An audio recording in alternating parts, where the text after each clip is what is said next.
Hi, my name is JT and welcome to G Club. Do you like to play games where you get to guess what the secret word is based on what the clue giver is giving you? Or do you like to be the one that actually gives out the clues to help people guess what that secret word is? Well, in today's video, we're going to be looking at a game called Crosstalk. So let's get it to the table, see how it plays, and we'll come back and give you our final thoughts.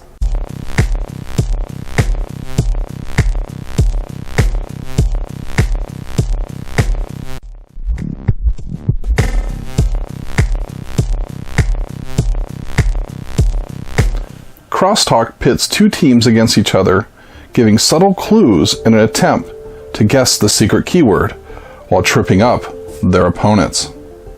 In Crosstalk, each team is going to select a clue giver, and the clue givers are going to draw one card, and these cards are double-sided, and they'll decide collectively which keyword they're going to use. So the clue givers will discuss if they want to use eye patch or Venus flytrap or flare. Maybe they can't agree, so then they'll have to roll a die, and let's say it rolls a 6 and they have to do Goonies. Okay, so this is going to be the keyword that they're attempting to get their team to guess.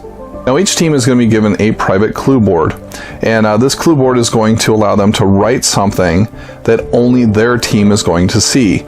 So let's say in this case, Team Blue, the clue giver, decides to write movie, while the black team clue giver decides to go with the word gold. They will then hand these boards over to their teammates for them to look at.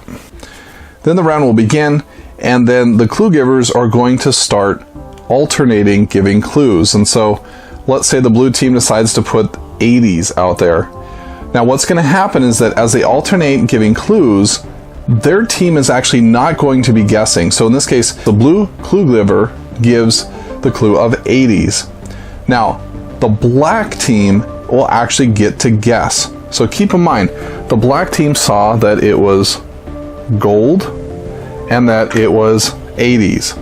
And so their context is going to be a little bit different than the blue team, who is noticing movie in the 80s, because the blue team has the movie reference. So let's say that this happened. Well, then the black team gets an opportunity to actually guess what the keyword is.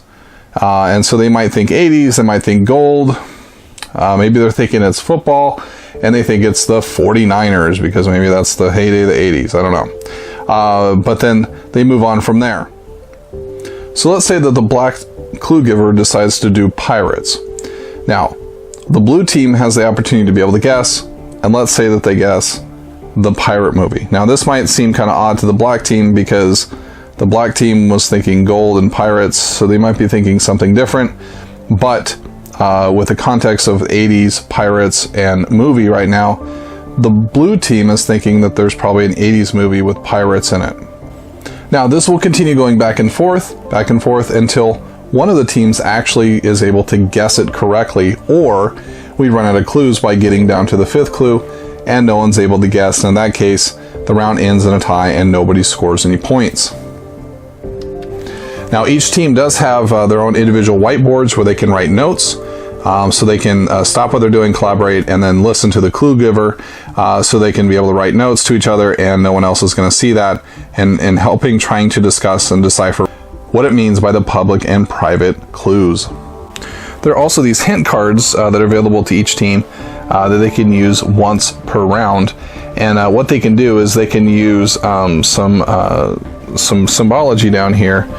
So let's say that we want to combine two guesses, so you can say combine this blue guess with this black guess, okay, or combine this black clue with this blue clue, right? Or you can say, actually, if you put the brackets around it, this is the opposite of what I meant, or there's a synonym, or it's kind of a partial, or emphasize something, or ignore it.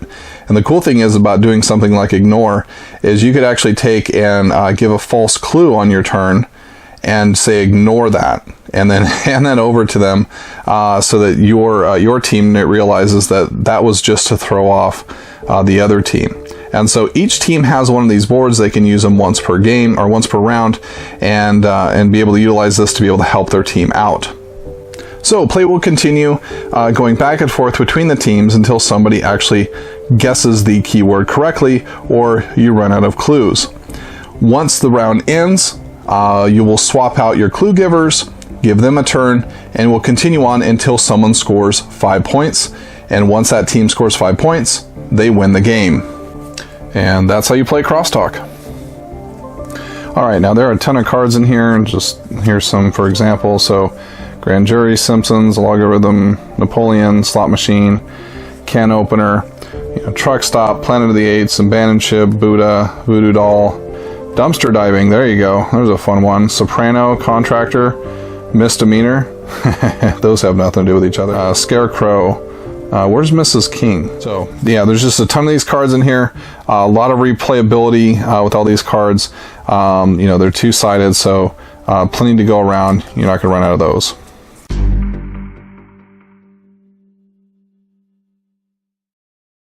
I think Crosstalk's a fun game. It's got its flaws, but it's still a fun game. I think it's something that you can easily get into as far as being able to be on the team and be able to guess. So it's not like it's got a high barrier of entry.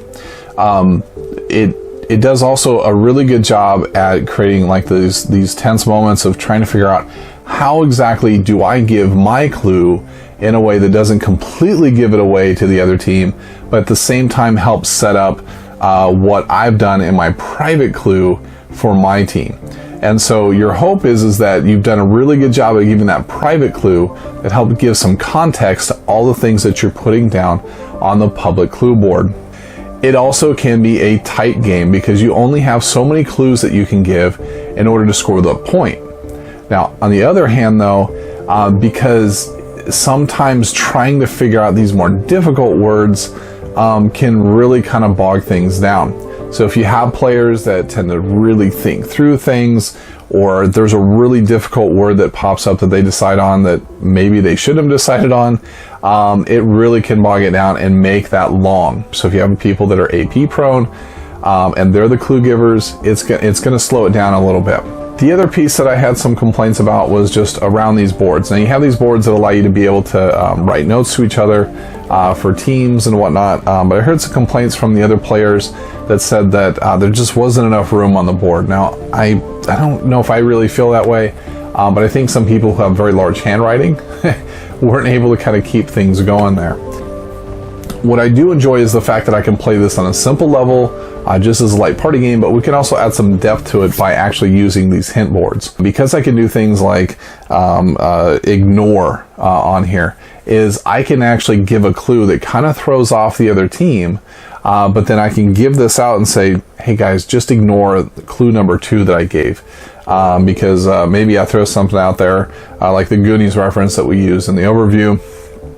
I could throw out something completely random and put winter in there or something, but just something that would throw them off the scent, and they have to think about whether or not my clues are actually helping them or not. I think this is one of those games where you want to play it while you're kind of waiting for other things to settle down on a game night, or you're using it kind of as a big game that you're just looking to just have some fun, and not take it so competitively that you have to figure out, who actually won. So I could even, I think, pull this off with like a large youth group or something like that. So who's this for? This is for the party gamers. So if you like word games, if you like word association games, or you like one of the 237 variants of code names that's out there today, this might be a game to go in and check out. Definitely give Crosstalk a look. See if it'd be something for your group, but certainly if you like this kind of genre, this has definitely got a unique flavor to it, and it's certainly something that I'm going to be bringing out for different game nights, as well as some larger party events. So with that said, what's your favorite party game? Let us know in the comments below. And if you like this video, give us a like, and if you like this content and you want to see more of it, hit that subscribe button. We'd certainly love to have you around and bring more content just like this to your life on a regular basis. If you have any feedback for us, let us know in the comments below, and certainly go check out our other videos of all the reviews, as well as interviews, and some of the other fun things like epic board game trailers. So with that said, my name is JT, and you've been watching G Club.